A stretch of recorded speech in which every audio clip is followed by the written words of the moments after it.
2024년 9월 48세 김태수는 20년째 같은 공장에서 기계공으로 일하고 있었습니다. 새벽 6시에 일어나 출근 준비를 하고 저녁 7시가 되어서야 퇴근하는 일상이 반복되었습니다. 좁은 원룸으로 돌아오면 혼자 끓인 라면으로 저녁을 때우고 TV를 보다 잠드는 하루였습니다. 주말에도 특별히 만날 사람이 없었습니다. 어느 날 직장 동료가 술자리에서 명함 한 장을 건넸습니다. 형, 이거 한번 알아봐. 나도 여기서 소개받았어. 진지하게 결혼 생각 있으면 괜찮아. 국제결혼 중개업체 명함이었습니다. 태수는 처음엔 고개를 저었지만 빈집으로 돌아가는 길에 명함을 다시 꺼내봤습니다. 며칠을 고민하다가 주말에 그 업체를 찾아갔습니다. 밝은 조명의 사무실에는 여러 남성들이 상담을 받고 있었습니다. 직원은 친절하게 설명했습니다. 베트남 현지에서 직접 만나보시고 결정하시면 됩니다. 통역도 동행하고요. 비용은 총 1,500만 원 정도 예상하시면 됩니다. 태수는 그동안 모아둔 돈을 생각했습니다. 이대로 혼자 늙어가는 것보다는 나을지도 모른다는 생각이 들었습니다. 2주 뒤 태수는 베트남행 비행기에 올랐습니다. 현지 중개업소에서 여러 여성들을 소개받았습니다. 그중 26세 응우옌이 태수에게 수줍게 웃어 보였습니다. 통역을 통해 간단한 대화를 나눴습니다. 응우옌은 가족을 돕기 위해 한국으로 가고 싶다고 했습니다. 태수는 응우옌의 조용한 모습이 마음에 들었습니다. 이 사람과 함께라면 행복할 수 있을 것 같습니다. 며칠간의 만남 끝에 두 사람은 현지에서 결혼 절차를 진행했습니다. 하지만 중개업체 직원이 말했습니다. 비자 준비하고 서류 처리하는데 시간이 좀 걸립니다. 보통 6개월에서 7개월 정도 걸려요. 태수는 당황했지만 어쩔 수 없었습니다. 응우옌과 헤어지며 곧 한국에서 만나자고 약속했습니다. 한국으로 돌아온 태수는 매일 응우옌과 메시지를 주고받았습니다. 한 달이 지난 10월 어느 날 태수에게 뜻밖의 소식이 찾아왔습니다. 청약에 당첨된 것입니다. 수도권 신규 아파트 84제곱미터짜리 새 집이었습니다. 태수는 기뻤습니다. 20년 동안 원룸에서 살아왔는데 이제 드디어 내 집이 생겼습니다. 무엇보다 응우옌과 함께 살 집이 생긴 것이었습니다. 태수는 당장 응우옌에게 메시지를 보냈습니다. 여보, 우리 집이 생겼어요. 당신이 오면 같이 살 수 있어요. 응우옌도 기뻐하는 답장을 보내왔습니다. 아파트는 6개월 뒤에 입주할 수 있었습니다. 태수는 주말마다 새 아파트로 갔습니다. 텅 빈 집에 들어서면 가슴이 두근거렸습니다. 응우옌이 좋아할 만한 가구들을 상상했습니다. 부엌에는 어떤 식탁을 놓을까? 안방에는 어떤 침대를 들릴까? 태수는 침실용 더블 침대를 주문했습니다. 200만 원짜리 제법 좋은 침대였습니다. 거실에는 소파와 TV를 배치했습니다. 부엌에는 식탁과 의자를 들여놓았습니다. 옷장도 큰 것으로 골랐습니다. 응우옌의 옷을 넣을 공간도 충분히 확보했습니다. 낮에는 일하고 저녁에는 베트남 음식 만드는 법을 검색했습니다. 응우옌이 한국 음식에 적응 못할까봐 걱정이 되었습니다. 쌀국수 만드는 법, 베트남식 볶음밥 만드는 법을 노트에 적어뒀습니다. 12월이 되자 응우옌에게서 메시지가 왔습니다. 오빠, 가족이 아파요. 병원비가 필요해요. 태수는 고민하지 않고 300만 원을 송금했습니다. 가족이 아프면 도와야 한다고 생각했습니다. 2025년 1월에는 비자, 준비 비용이 필요하다며 200만 원을 더 보내달라고 했습니다. 태수는 보냈습니다. 곧 만날 수 있다면 얼마든지 도울 수 있었습니다. 2월에는 항공권과 입국 준비금 명목으로 400만 원을 요청했습니다. 태수는 통장 잔고를 확인했습니다. 아파트 때문에 목돈이 많이 들어갔지만 그래도 보낼 수 있는 금액이었습니다. 3월에는 또 다른 가족 문제로 350만 원이 필요하다고 했습니다. 태수는 이번에는 조금 망설였습니다. 하지만 응우옌의 사정을 생각하니 거절할 수 없었습니다. 4월 초 드디어 응우옌이 한국에 올 수 있다는 연락이 왔습니다. 입국 준비금으로 350만 원이 더 필요하다고 했습니다. 태수는 마지막이라는 생각으로 보냈습니다. 7개월 동안 총 1,600만 원을 보낸 셈이었습니다. 중개업체에서 최종 확인 연락이 왔습니다. 4월 20일 인천공항으로 입국합니다. 마중 나오세요. 태수는 설렜습니다. 210일을 기다렸습니다. 이제 며칠만 더 기다리면 응우옌을 만날 수 있었습니다. 빈 아파트에 마지막으로 들러 집안을 점검했습니다. 침대 시트는 깨끗한 것으로 새로 갈아놓았습니다. 냉장고에는 응우옌이 좋아할 만한 과일을 채워뒀습니다. 응우엔을 위해 준비한 옷까지도 옷장에 정리했습니다. 겨울옷, 봄옷, 여름옷까지 계절별로 장만했습니다. 화장대도 새로 샀습니다. 응우엔이 아침에 거울을 보며 화장할 모습을 상상했습니다. 공항으로 가는 날 아침, 태수는 정장을 입었습니다. 손에는 꽃다발을 들었습니다. 7개월 만에 만나는 아내를 맞이하기 위해서였습니다. 인천공항 입국장 앞에서 태수는 가슴이 두근거렸습니다. 곧 응우엔을 다시 만날 수 있었습니다. 이제 두 사람의 새로운 시작이 펼쳐질 것이었습니다. 2024년 9월 베트남에서 돌아온 태수는 매일 아침 응우엔에게 메시지를 보내는 것으로 하루를 시작했습니다. 출근하기 전 간단한 인사와 오늘 할 일을 적어 보냈습니다. 퇴근 후에는 오늘 있었던 일들을 사진과 함께 전했습니다. 처음 한 달은 응우엔도 답장을 보내왔습니다. 오빠, 오늘 날씨 좋아요. 가족들이 오빠 안부 물어봤어요. 저도 한국어 공부하고 있어요. 빨리 만나고 싶어요. 태수는 응우엔의 답장을 받을 때마다 웃음이 났습니다. 일주일에 2번 정해진 시간에 통화도 했습니다. 통역 앱을 사용하며 서툰 대화를 나눴지만 태수는 행복했습니다. 10월이 되자 응우엔의 답장이 조금씩 짧아졌습니다. 이전에는 2~3문장으로 답했는데 이제는 한 문장이나 이모티콘만 보내왔습니다. 통화 약속도 1~2번씩 미뤄졌습니다. 오빠 미안해요. 오늘 바빠서 통화 못해요. 태수는 이해하려고 했습니다. 비자 준비로 바쁠 거라고 생각했습니다. 중개업체 직원도 그렇게 말했습니다. 비자 서류 준비하느라 정신없을 겁니다. 너무 걱정 마세요. 11월 중순 응우엔에게서 긴 메시지가 왔습니다. 오빠, 우리 아버지가 많이 아파요. 병원에 입원했는데 돈이 많이 필요해요. 도와줄 수 있어요? 태수는 바로 응우엔에게 전화를 걸었습니다. 응우엔은 울먹이는 목소리로 상황을 설명했습니다. 통역 앱을 통해 들리는 목소리는 떨리고 있었습니다. 태수는 망설이지 않았습니다. 얼마나 필요해요? 300만 원 정도요. 태수는 다음 날 300만 원을 송금했습니다. 응우엔은 고맙다는 메시지를 여러 번 보내왔습니다. 그날 밤 통화에서 응우엔은 계속 감사하다고 말했습니다. 12월이 되자 태수는 새 아파트 입주 준비로 바빴습니다. 주말마다 아파트로 가서 청소하고 가구를 배치했습니다. 응우엔에게 사진을 찍어 보냈습니다. 여보, 우리 집이에요. 여기 침실이고 여기가 부엌이에요. 응우엔의 답장은 간단했습니다. 예쁘네요. 이전처럼 길게 답하지 않았지만 태수는 바쁠 거라고 생각했습니다. 2025년 1월 응우엔에게서 또 연락이 왔습니다. 오빠, 비자 준비하는데 비용이 필요해요. 서류 떼는데 돈이 들어요. 얼마요? 200만 원이요. 태수는 이번에도 보냈습니다. 200만 원을 송금하고 영수증을 사진으로 보냈습니다. 응우엔은 고맙다는 짧은 답장만 보냈습니다. 1월 말 태수는 응우엔에게 통화를 요청했습니다. 하지만 응우엔은 받지 않았습니다. 메시지를 보냈습니다. 여보, 통화할 수 있어요?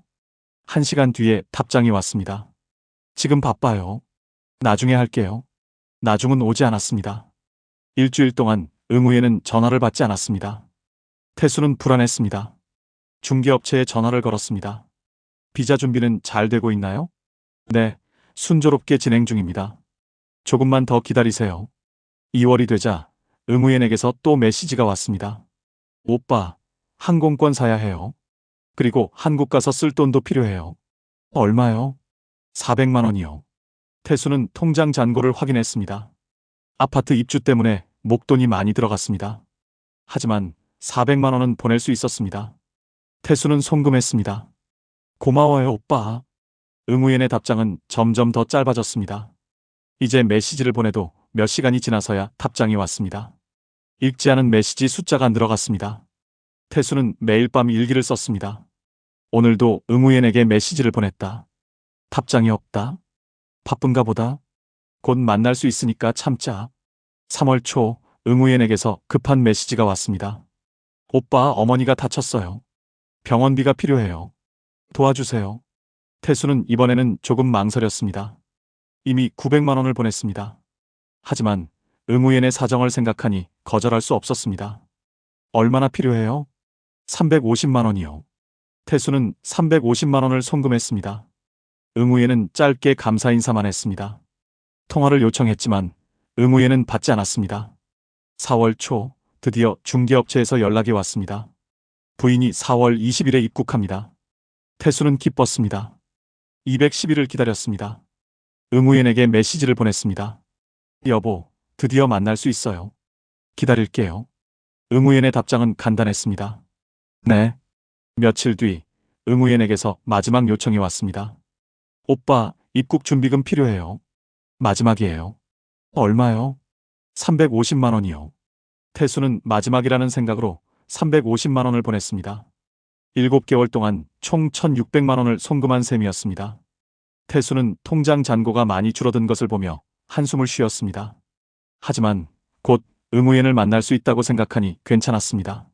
4월 15일 태수는 새 아파트를 마지막으로 점검했습니다. 모든 준비가 끝났습니다. 이제 응우엔을 맞이할 일만 남았습니다. 태수는 공항으로 갈 준비를 시작했습니다. 2025년 4월 20일 오후 2시 인천공항 입국장은 사람들로 붐볐습니다. 태수는 정장을 입고 꽃다발을 든 채 입국장 출구를 바라봤습니다. 210일 만에 응우엔을 다시 만나는 순간이었습니다. 1시간을 기다렸습니다. 드디어 응우엔이 나타났습니다. 큰 캐리어를 끌고 나오는 응우엔을 보자 태수는 손을 흔들었습니다. 하지만 응우엔은 태수를 보고도 표정이 밝지 않았습니다.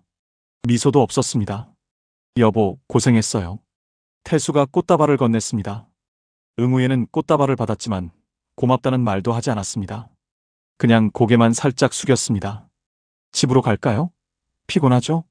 응우엔은 짧게 대답했습니다. 네. 차 안에서 태수는 계속 말을 걸었습니다.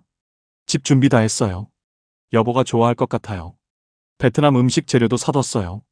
응우엔은 창밖만 바라봤습니다. 대답이 없었습니다. 태수는 응우엔이 긴 비행으로 피곤한 거라고 생각했습니다. 아파트에 도착했습니다. 태수는 응우엔의 캐리어를 들고 현관문을 열었습니다. 자, 들어와요. 우리 집이에요. 응우엔은 신발을 벗고 안으로 들어갔습니다. 거실을 둘러보더니 안방으로 들어가 버렸습니다. 태수는 당황했습니다. 좀 쉴래요? 씻을래요? 응우엔은 대답하지 않았습니다. 방문을 닫고 나오지 않았습니다. 태수는 거실에 서서 어찌할 바를 몰라 1시간이 지나도 응우엔은 나오지 않았습니다. 태수는 저녁을 준비했습니다. 베트남식 볶음밥을 만들었습니다. 인터넷으로 배운 레시피대로 정성껏 만들었습니다. 여보, 밥 먹어요. 방문을 두드렸습니다. 응우엔은 문을 열지 않고 안에서 말했습니다. 배 안 고파요. 태수는 혼자 저녁을 먹었습니다.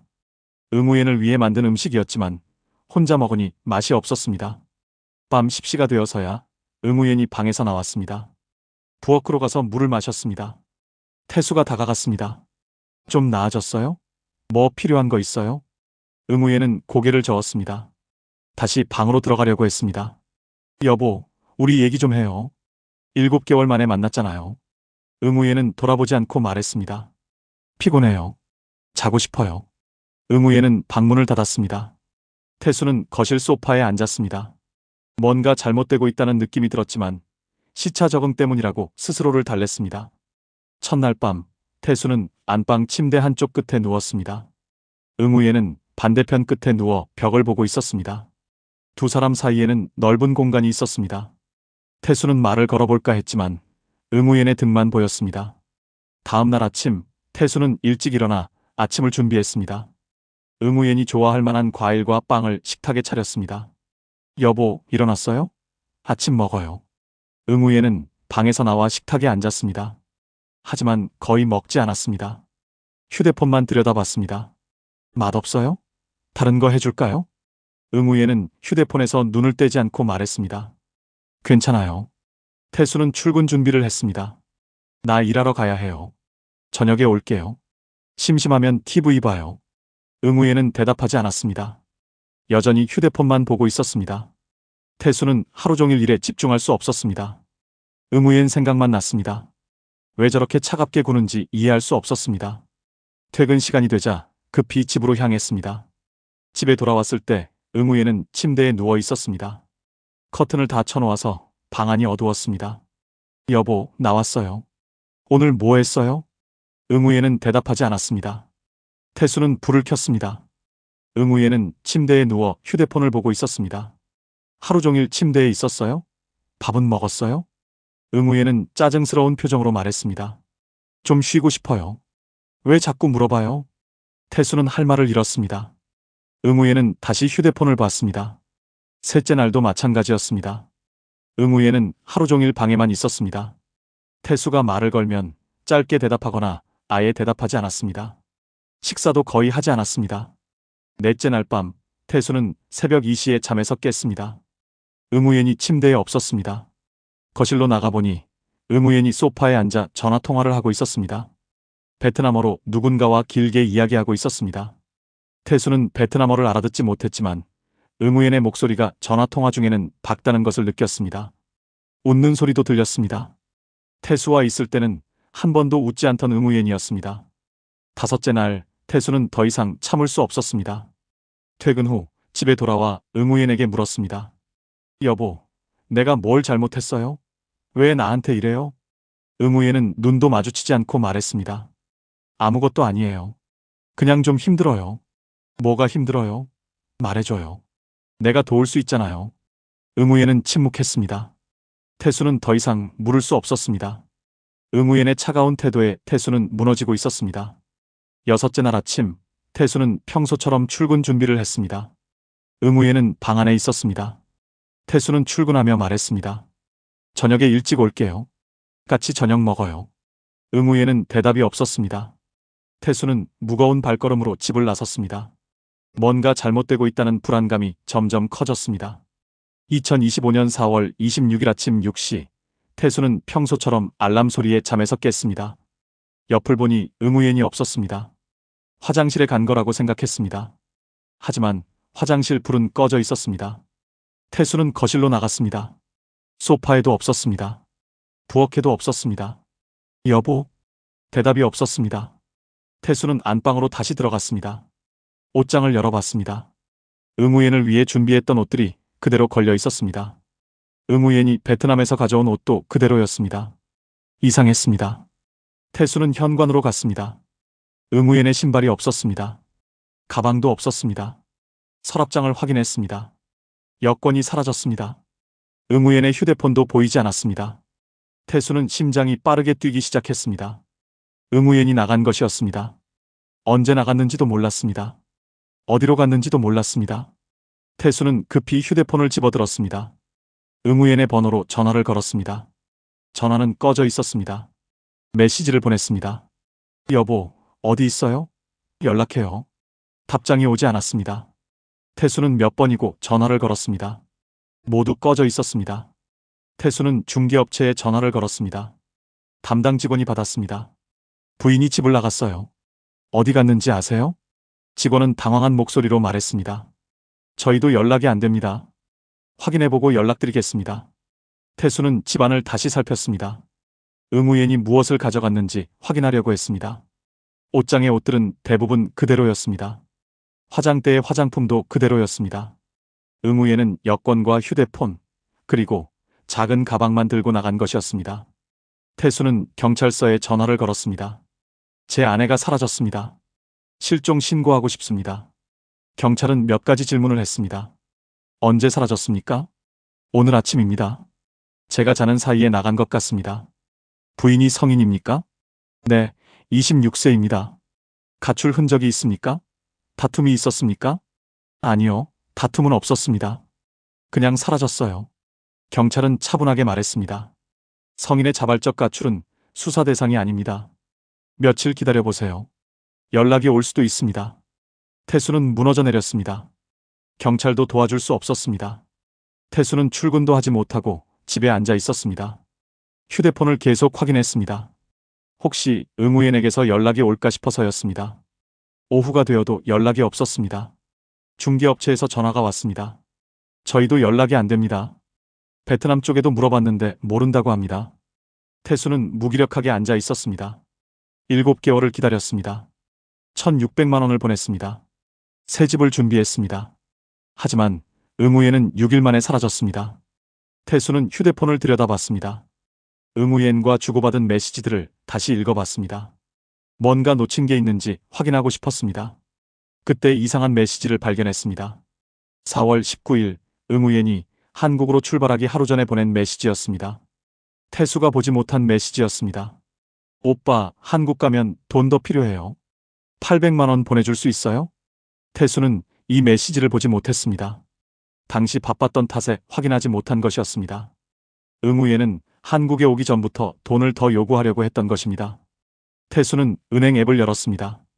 응우옌에게 보낸 송금 내역을 확인했습니다. 11월 300만 원, 1월 200만 원, 2월 400만 원, 3월 350만 원, 4월 350만 원. 총 1,600만 원이었습니다. 태수는 한숨을 쉬었습니다. 그동안 모았던 돈이 다 사라졌습니다. 아파트 입주 비용까지 합치면 수천만 원이 들어갔습니다. 그런데 응우예는 6일 만에 떠났습니다. 저녁이 되었습니다. 태수는 소파에 앉아 응우옌이 마지막으로 누워있던 침대를 바라봤습니다. 응우옌은 매일 시체처럼 누워 있었습니다. 휴대폰만 들여다봤습니다. 태수와 눈도 마주치지 않았습니다. 태수는 이제야 깨달았습니다. 응우옌은 처음부터 태수와 함께 살 생각이 없었습니다. 한국에 오는 것이 목적이었을 뿐입니다. 밤 10시, 태수는 친구에게 전화를 걸었습니다. 국제 결혼을 소개해준 그 친구였습니다. 형, 아내가 집을 나갔어. 친구는 놀란 목소리로 물었습니다. 뭐? 언제? 오늘 아침. 내가 자는 사이에 나갔어. 연락도 안 돼. 친구는 한참 침묵하다가 말했습니다. 형, 혹시 유튜브에서 베트남 관련 영상 하는 사람 아나? 정현우라고. 걔한테 한번 물어봐. 도움이 될 거야. 태수는 정현우를 검색했습니다. 베트남 국제 결혼 관련 영상을 올리는 크리에이터였습니다. 태수는 정현우의 이메일로 연락을 했습니다. 다음 날 아침, 정현우에게서 답장이 왔습니다. 사연 들었습니다. 한번 만나서 얘기해 봅시다. 도와드릴 수 있을 것 같습니다. 태수는 정현우를 만났습니다. 정현우는 태수의 이야기를 들으며 고개를 끄덕였습니다. 이런 사례가 많습니다. 결혼해서 입국하고 며칠 만에 사라지는 경우요. 그럼 다들 어디로 가는 건가요? 정현우는 조심스럽게 말했습니다. 대부분 브로커가 있습니다. 유흥업소로 보내지는 경우가 많아요. 부인한테 사촌 언니나 친구 같은 사람이 있었나요? 태수는 생각해봤습니다. 응우옌이 새벽에 통화하던 사람이 떠올랐습니다. 한국에 사촌 언니가 있다고 했어요. 정현우는 고개를 끄덕였습니다. 그 사람 연락처 있으세요? 한번 확인해봐야 할 것 같습니다. 태수는 응우옌의 휴대폰 기록을 뒤졌습니다. 자주 연락하던 번호를 찾아냈습니다. 이제 그 사촌 언니를 찾아야 했습니다. 2025년 4월 28일, 응우옌이 사라진 지 이틀째였습니다. 태수는 정현우와 함께 응우옌의 통화 기록을 분석했습니다. 정현우는 베트남 커뮤니티에서 활동하며 국제결혼 사기 사례들을 다뤄온 사람이었습니다. 이 번호 보세요. 응우옌 씨가 한국 온 뒤로 매일 밤 통화했네요. 정현우가 휴대폰 화면을 가리켰습니다. 10으로 시작하는 한국 번호였습니다. 응우옌은 4월 20일 입국 후 26일 가출하기까지 매일 새벽 2시에서 3시 사이에 이 번호로 전화했습니다. 통화 시간은 짧게는 30분, 길게는 1시간이었습니다. 이 사람이 사촌 언니인가요? 태수가 물었습니다. 정현우는 고개를 끄덕였습니다. 10중 8구 그럴 겁니다. 한번 전화해 보시죠. 태수는 손이 떨렸습니다. 이 사람이 응우옌의 행방을 알 거라는 생각이 들었습니다. 태수는 번호를 눌렀습니다. 신호음이 길게 울렸습니다. 여보세요? 여자 목소리였습니다. 한국말을 유창하게 했지만 약간의 억양이 있었습니다. 베트남 사람인 것 같았습니다. 저 응우옌 남편입니다. 응우옌이 어디 있는지 아세요? 잠시 침묵이 흘렀습니다. 그리고 여자가 화난 목소리로 말했습니다. 우리 여동생 괴롭히지 마. 태수는 당황했습니다. 무슨 말씀이세요? 제가 언제 괴롭혔습니까? 당신 때문에 우리 동생 힘들어했어. 더 이상 연락하지 마. 전화가 끊겼습니다. 태수는 멍하니 휴대폰을 들고 있었습니다. 정현우가 물었습니다. 뭐라고 하던가요? 응우옌을 괴롭혔다고, 힘들게 했다고 화를 내면서 전화를 끊었어요. 정현우는 예상했다는 표정으로 고개를 끄덕였습니다. 전형적인 수법입니다. 남편을 가해자로 만드는 거죠. 무슨 수법이요? 정현우는 노트북을 열었습니다. 여러 사례를 정리한 문서를 보여줬습니다. 보세요. 비슷한 사례가 수십 건입니다. 결혼해서 한국 들어오고 며칠 만에 가출하고 남편을 학대자로 몰아가는 패턴이 똑같아요. 태수는 문서를 읽어 내려갔습니다. 응우옌의 경우와 너무나 비슷한 사례들이었습니다. 입국 후 일주일 이내 가출, 사촌 언니나 친구라는 사람과 연락, 그리고 실종. 그럼 이 사촌 언니는 누구예요? 정현우는 심각한 표정으로 말했습니다. 브로커일 가능성이 큽니다. 전 개인적으로 이 사촌 언니가 브로커라고 확신합니다. 무슨 브로커요? 결혼 중개부터 입국, 가출, 그리고 다음 직장까지 연결해주는 사람이죠. 보통 유흥업소로 보냅니다. 태수는 믿을 수 없었습니다. 그런데 왜 결혼까지 시키나요? 그냥 취업 비자로 오면 되잖아요. 정현우가 설명했습니다. 결혼 비자가 훨씬 쉽고 빠릅니다. 취업 비자는 제한도 많고 시간도 오래 걸려요. 결혼 비자로 입국하면 합법적으로 한국에 있을 수 있고 가출해도 남편을 학대자로 만들어서 이혼 소송을 걸 수 있습니다. 이혼 소송을요? 네. 남편이 학대했다고 주장하면서 이혼하고 체류 자격을 유지하는 거죠. 그동안 유흥업소에서 일하면서 돈을 벌고요. 태수는 머리가 복잡했습니다. 응우옌이 처음부터 계획한 일이었다는 뜻이었습니다. 정현우는 베트남 중개업체에 연락했습니다. 현지 마담과 통화를 시도했습니다. 한참 후에 마담이 전화를 받았습니다. 정현우는 베트남어로 대화를 나눴습니다. 통화가 끝난 후 정현우가 말했습니다. 역시 그랬습니다. 응우옌 씨한테 사촌 언니가 없대요. 가족관계 조사할 때 확인했다고 합니다. 그럼 그 사람은 누구예요? 브로커입니다. 응우옌 씨를 모집한 사람이죠. 태수는 모든 것이 거짓이었다는 사실을 깨달았습니다. 7개월간의 메시지, 통화, 모든 것이 계획된 연기였습니다. 1,600만 원의 송금도 브로커와 응우옌이 나눠 가진 것이었습니다. 정현우는 더 자세히 설명했습니다. 보통 이런 식으로 진행됩니다. 브로커가 베트남 현지에서 여성을 모집합니다. 한국 가서 돈 벌 수 있다고 유혹하죠. 결혼해서 입국하면 가장 빠르다고 설명합니다. 그럼 응우옌도 처음부터 알고 있었다는 거네요? 그럴 가능성이 큽니다. 하지만 어떤 경우는 여성도 속는 경우가 있어요. 한국 와서 행복하게 살 수 있다고 믿었는데 브로커가 강제로 유흥업소로 보내는 경우도 있습니다. 태수는 응우옌이 어떤 경우인지 알 수 없었습니다. 하지만 분명한 것은 응우옌이 태수를 이용했다는 사실이었습니다. 정현우가 물었습니다. 앞으로 어떻게 하시겠습니까? 찾으시겠어요? 태수는 망설였습니다. 찾아서 뭘 할 수 있을까 싶었습니다. 찾으면 뭘 할 수 있나요? 경찰에 신고하거나 출입국 관리소에 신고할 수 있습니다. 응우옌 씨가 불법 체류 중이니까요. 불법 체류요? 네. 결혼 비자로 입국했는데 배우자와 동거하지 않으면 체류 자격을 잃습니다. 지금 응우옌 씨는 불법 체류 상태예요. 태수는 생각에 잠겼습니다. 응우옌을 신고하면 응우옌은 추방될 것입니다. 하지만 그게 정답인지 확신이 서지 않았습니다. 정현우는 명함을 꺼냈습니다. 이분들한테 연락해보세요. 갈매기 탐정단이라고 이런 사건들을 많이 다뤄봤어요. 태수는 명함을 받아들었습니다. 이성우 실장이라는 이름이 적혀 있었습니다. 혼자 고민하지 마시고 전문가의 도움을 받으세요. 응우옌 씨를 찾을 수 있을 겁니다. 태수는 집으로 돌아왔습니다. 빈 아파트가 더욱 넓게 느껴졌습니다.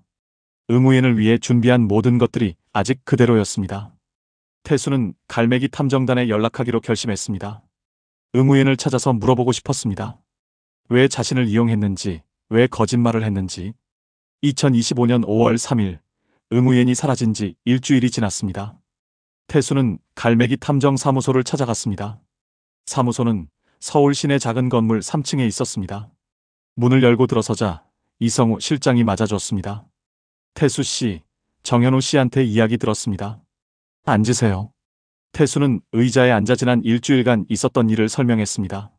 7개월의 기다림, 1,600만 원의 송금, 6일 만에 가출. 이성우는 메모하며 태수의 이야기를 들었습니다. 응우옌 씨 사진 있으세요? 태수는 휴대폰에서 응우옌의 사진을 보여줬습니다. 베트남에서 찍은 사진이었습니다. 이성우는 사진을 자세히 봤습니다. 알겠습니다. 일단 법률 자문을 먼저 받으시는 게 좋을 것 같습니다. 이성우는 옆 사무실로 안내했습니다. 남성태 변호사가 기다리고 있었습니다. 남성태는 국제결혼 사기 사건을 많이 다뤄본 변호사였습니다. 태수 씨, 이런 경우가 생각보다 많습니다. 요즘 조직적으로 이루어지는 사기예요. 남성태는 화이트보드에 그림을 그리기 시작했습니다. 브로커 조직도였습니다. 보세요. 베트남 현지에 모집책이 있습니다. 여성들을 모집하죠. 한국에는 관리책이 있어요. 사촌언니라고 불리는 사람들이죠. 그리고 유흥업소 연결책이 있습니다. 그럼 이 사람들이 다 한 팀인가요? 그렇습니다. 한국 남성과 결혼시켜서 입국시키고 가출시킨 뒤 유흥업소로 보냅니다. 여성들은 빚을 진 것으로 만들어서 일하게 하고요. 태수는 충격을 받았습니다. 그럼 응우엔도 빚이 있다는 건가요? 그럴 가능성이 큽니다. 입국 비용, 중개 비용 등을 빚으로 만들어 놓습니다. 몇 천만 원씩 빚이 있다고 말하죠. 그 빚을 갚으려면 유흥업소에서 일해야 한다고 협박합니다. 남성태는 계속 설명했습니다. 더 교묘한 경우도 있습니다. 일단 결혼해서 한국에 오고 남편을 유책 배우자로 만들기 위해 유도합니다. 유책 배우자요? 네. 남편이 학대했다, 폭행했다는 증거를 만드는 거죠. 실제로는 없어도 녹음을 조작하거나 거짓 증언을 만듭니다. 그러면 이혼 소송에서 유리해지고 체류 자격도 유지할 수 있습니다. 태수는 등골이 서늘했습니다. 만약 응우엔이 그런 계획을 세웠다면 어떻게 될까 싶었습니다. 그럼 저는 어떻게 해야 하나요? 남성태는 진지하게 말했습니다. 일단 응우엔 씨를 찾아야 합니다. 그리고 선택을 해야 해요. 출입국 관리소에 신고할 것인지 아니면 다른 방법을 찾을 것인지. 이성우가 끼어들었습니다. 솔직히 말씀드리면 응우엔 씨를 찾으면 신고할 수밖에 없습니다. 불법 체류자니까요. 신고하지 않으면 태수 씨도 문제가 될 수 있습니다. 태수는 난감했습니다. 신고하면 응우엔은 어떻게 되나요? 남성태가 답했습니다. 강제 추방됩니다. 그리고 형사처벌을 받을 수도 있습니다. 결혼 사기로 고소하면 사기죄가 성립할 수 있어요. 태수는 머리가 복잡했습니다. 응우엔을 찾고 싶었지만 찾으면 응우엔을 신고해야 한다는 사실이 마음에 걸렸습니다. 이성우가 물었습니다. 태수 씨, 정말 찾으시겠습니까? 찾게 되면 출입국 관리소에 신고해야 합니다. 괜찮으시겠어요? 태수는 한참을 망설였습니다. 210일을 기다렸습니다. 1,600만 원을 보냈습니다. 새 집을 준비했습니다. 응우엔을 위해 모든 것을 준비했습니다. 하지만 응우엔은 6일 만에 떠났습니다. 왜 나를 이용했는지 물어보고 싶습니다. 한 번만 만나서 물어보고 싶어요. 이성우는 고개를 끄덕였습니다. 알겠습니다. 최선을 다해보겠습니다. 남성태가 서류를 건넸습니다. 의뢰서입니다. 서명하시면 수색을 시작하겠습니다. 태수는 펜을 들었습니다. 손이 떨렸습니다. 서명을 하는 순간 모든 것이 끝날 것 같았습니다. 하지만 응우엔을 찾지 않으면 평생 후회할 것 같았습니다. 태수는 서명했습니다. 이성우는 노트북을 열었습니다. 일단 온라인으로 제보를 받겠습니다. 커뮤니티에 응우엔 씨 사진을 올리고 목격 제보를 받을게요. 그게 가능한가요? 네.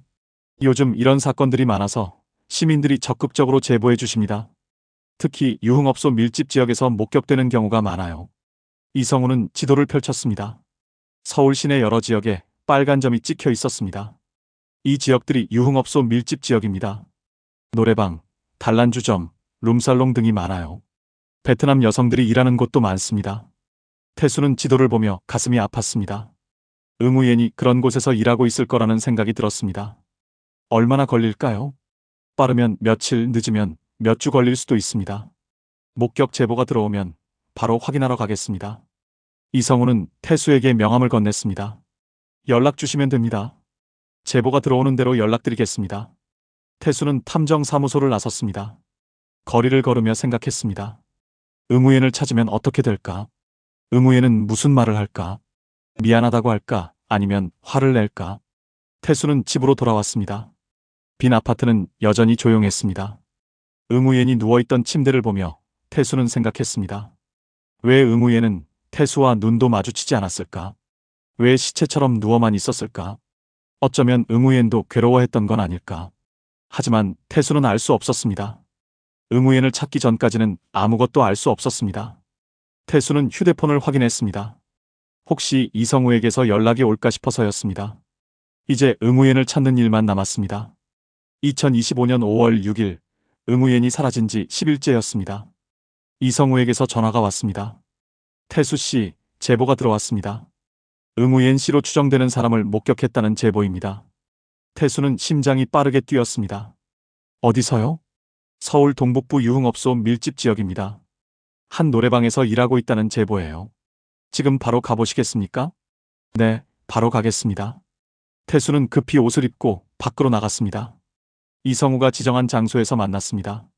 이성우는 차에 태수를 태웠습니다. 각오하셔야 합니다. 응우옌 씨를 만나면 충격적일 수 있어요. 태수는 고개를 끄덕였습니다. 이미 각오는 했습니다. 차는 서울 외곽의 한 동네로 향했습니다. 좁은 골목길에 노래방과 단란주점 간판들이 빼곡했습니다. 화려한 네온 사인이 낮은데도 켜져 있었습니다. 여기가 유흥업소 밀집 지역입니다. 베트남 여성들이 많이 일해요. 이성우는 차를 세웠습니다. 두 사람은 첫 번째 노래방으로 들어갔습니다. 실내는 어두웠고 담배 냄새가 났습니다. 카운터에 중년 여자가 앉아 있었습니다. 어서 오세요. 몇 분이세요? 이성우가 응우옌의 사진을 보여줬습니다. 이 여자 여기서 일하나요? 여자는 사진을 힐끗 보더니 고개를 저었습니다. 모르는데요. 여기 없어요. 두 번째 노래방도 마찬가지였습니다. 세 번째 단란주점에서도 모른다는 대답만 돌아왔습니다. 태수는 점점 지쳐갔습니다. 네 번째 노래방에 들어섰습니다. 카운터에 젊은 남자가 앉아 있었습니다. 이성우가 다시 사진을 보여줬습니다.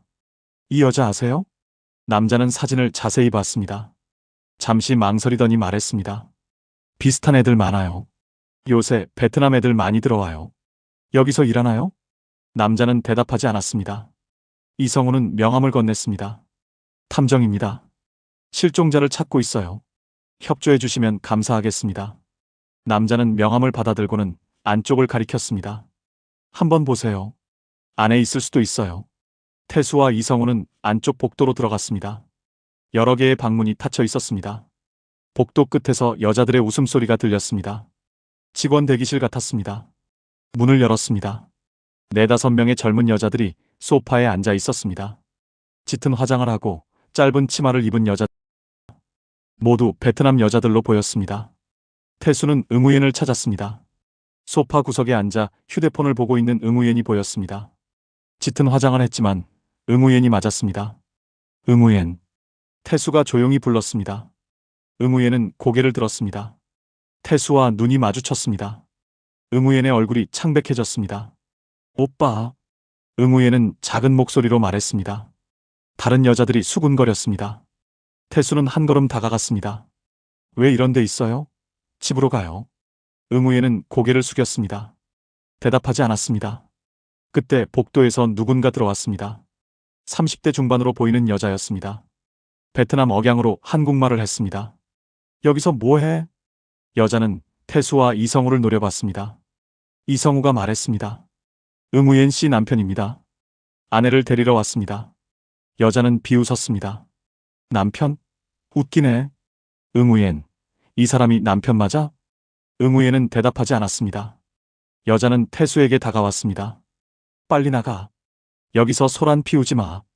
태수는 물러서지 않았습니다. 사촌 언니 맞죠? 응우옌을 왜 이런 데 데려왔어요? 여자의 얼굴이 일그러졌습니다. 무슨 소리야? 응우옌이 스스로 온 거야. 당신한테 학대받아서 못 살겠다고 나온 거라고. 태수는 어이가 없었습니다. 학대요? 제가 언제 학대했습니까? 응우옌이 다 말했어. 때리고 욕하고 돈도 안 주고. 그래서 도망 나온 거야. 태수는 억울했습니다. 단 한 번도 응우옌을 때리거나 욕한 적이 없었습니다. 오히려 응우옌이 태수를 무시했습니다. 거짓말입니다. 저는 한 번도 그런 적 없어요. 응우옌, 내 말 맞지? 응우옌은 고개를 들지 않았습니다. 눈물이 볼을 타고 흘렀습니다. 하지만 아무 말도 하지 않았습니다. 이성우가 끼어들었습니다. 응우옌 씨는 지금 불법 체류 상태입니다. 배우자와 동거하지 않으면 체류 자격을 잃어요. 이대로 두면 강제 추방됩니다. 사촌 언니는 태연했습니다. 그래, 그럼 추방되면 되지. 응우옌이 알아서 할 거야. 태수는 응우옌에게 다가갔습니다. 응우옌, 왜 나한테 이러는 거예요? 내가 뭘 잘못했어요? 7개월을 기다렸잖아요. 1,600만 원을 보냈잖아요. 새 집도 준비했어요. 응우옌의 입술이 떨렸습니다. 하지만 말이 나오지 않았습니다. 눈물만 계속 흘렀습니다. 태수는 절규했습니다. 왜 나를 이용했어요? 한마디만 해줘요. 왜 그랬는지 알고 싶어요. 응우옌은 고개를 숙인 채 울기만 했습니다. 사촌 언니가 태수의 팔을 잡아당겼습니다. 이제 그만 나가. 더 있으면 경찰 불러. 이성우가 태수를 말렸습니다. 태수 씨, 이제 나가시죠. 더 이상 여기 있어도 소용없습니다. 태수는 응우옌을 마지막으로 바라봤습니다. 응우옌은 여전히 고개를 숙이고 있었습니다. 태수는 복도로 나왔습니다. 밖으로 나오자 다리에 힘이 풀렸습니다. 태수는 건물벽에 기댔습니다. 이성우가 물었습니다. 괜찮으세요? 태수는 고개를 저었습니다. 괜찮지 않았습니다. 210일을 기다렸는데 응우옌은 한마디도 하지 않았습니다. 왜 그랬는지도 말해주지 않았습니다. 이성우가 말했습니다. 이제 결정하셔야 합니다. 출입국 관리소에 신고하시겠습니까? 태수는 망설였습니다. 하지만 더 이상 선택의 여지가 없었습니다. 응우옌은 불법 체류자였습니다. 신고하지 않으면 태수도 문제가 될 수 있었습니다. 태수는 천천히 고개를 끄덕였습니다. 이제 법적 절차를 진행해야 했습니다. 2025년 5월 10일 태수는 출입국 관리소에 신고서를 제출했습니다. 응우옌의 불법 체류를 신고하는 서류였습니다. 담당 공무원이 서류를 확인했습니다. 배우자분이 가출하신 거죠? 네, 입국 6일 만에 나갔습니다. 신고 접수하겠습니다.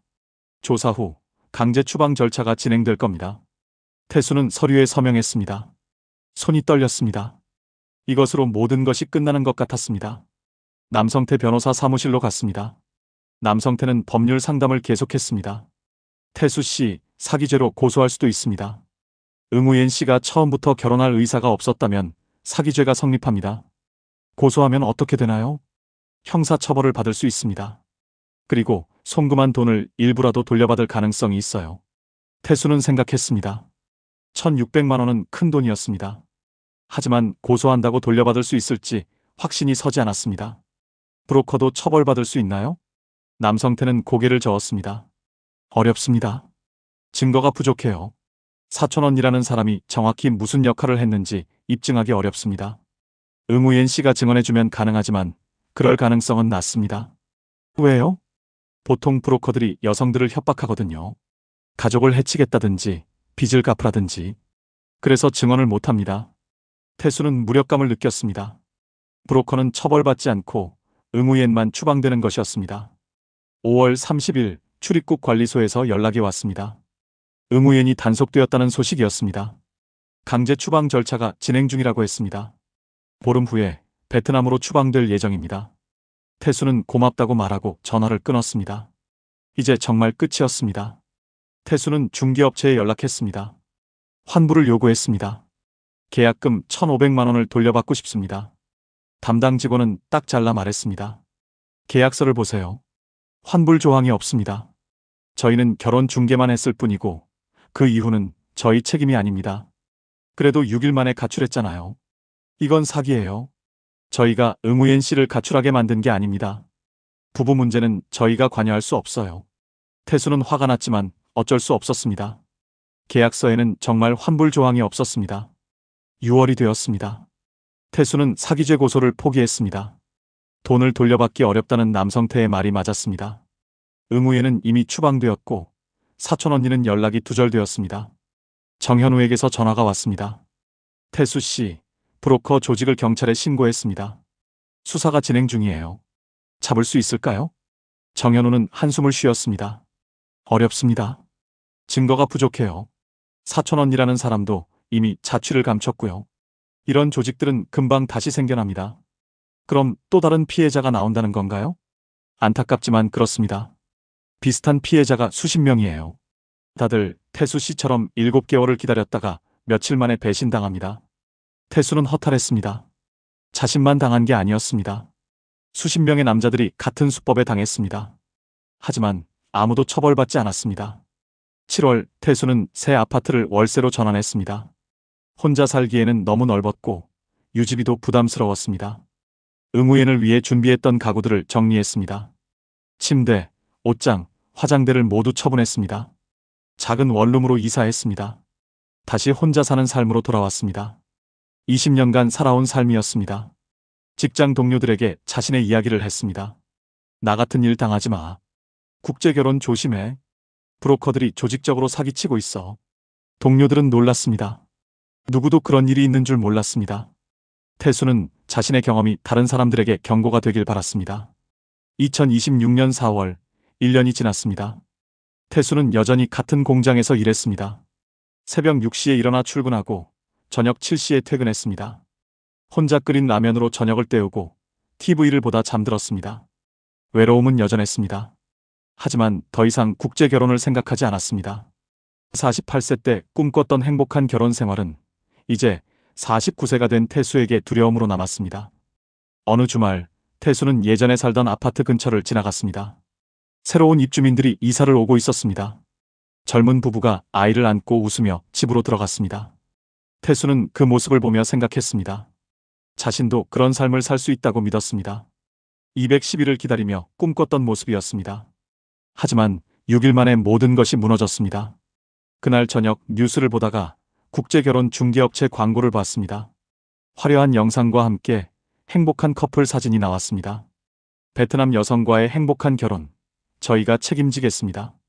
태수는 TV를 껐습니다. 그 광고를 보는 누군가가 또 자신처럼 당할 거라는 생각이 들었습니다. 외로움을 이용한 사기는 계속되고 있었습니다. 며칠 후 길을 걷다가 한 남자를 봤습니다.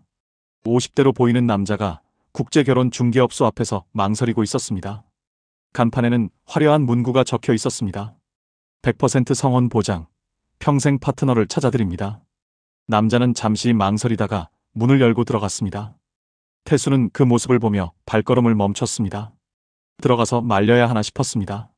하지만 그럴 수 없었습니다. 그 남자도 태수처럼 외로웠을 것입니다. 누군가와 함께 살고 싶었을 것입니다. 태수는 돌아섰습니다. 걸어가며 혼자 중얼거렸습니다. 오늘도 어디선가 누군가의 7개월이 시작되고 있구나. 외로움을 이용한 범죄는 끝나지 않았습니다. 법은 피해자를 보호해주지 못했습니다. 브로커들은 여전히 활동하고 있었습니다. 그리고 어디선가 또 다른 태수가 210일을 기다리고 있었습니다. 태수는 작은 원룸으로 돌아왔습니다. 텅 빈 방에 불을 켰습니다. 혼자였지만 이제는 속지 않을 것이었습니다. 그것만이 태수가 배운 유일한 교훈이었습니다.